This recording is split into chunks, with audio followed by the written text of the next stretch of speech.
সহ প্রতিবেশী রাষ্ট্রের সঙ্গে সুসম্পর্ক চায় বাংলাদেশ।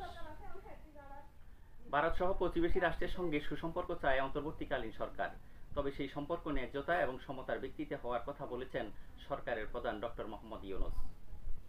প্রধান উপদেষ্টা বলেন, যে সমস্ত প্রতিবেশী সরকার প্রধানের সঙ্গে আমার টেলিফোনে যোগাযোগ হয়েছে তাদের মধ্যে রয়েছে ভারতের প্রধানমন্ত্রী নরেন্দ্র মোদী এবং পাকিস্তানের প্রধানমন্ত্রী শেহবাজ শরীফ। আমরা ভারত সহ প্রতিবেশী রাষ্ট্রগুলোর সঙ্গে সুসম্পর্ক চাই।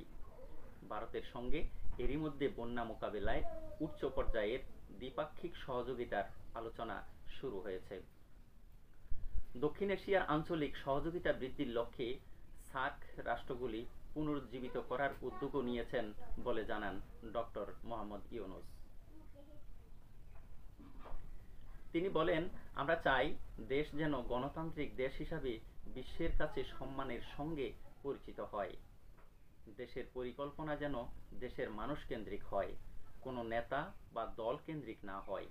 আমরা স্বৈরাচারী হাসিনা সরকারের অহেতুক কোটি কোটি টাকা ব্যয়ের প্রকল্প বাস্তবায়িত হতে দেখেছি, যেগুলো কখনোই দেশের মানুষের জন্য ছিল না, বরং এর সঙ্গে জড়িত ছিল কুৎসিত আমিত্ব এবং বিশাল আকারের চুরি।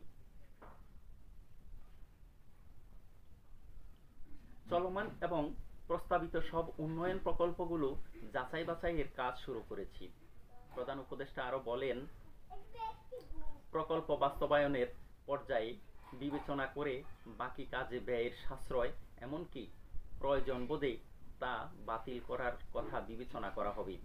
দেশের মানুষের আর ফাঁকি দেওয়া চলবে না। কর্মসংস্থান তৈরি করবে এমন প্রকল্পগুলোকে আমরা অগ্রাধিকার দেব।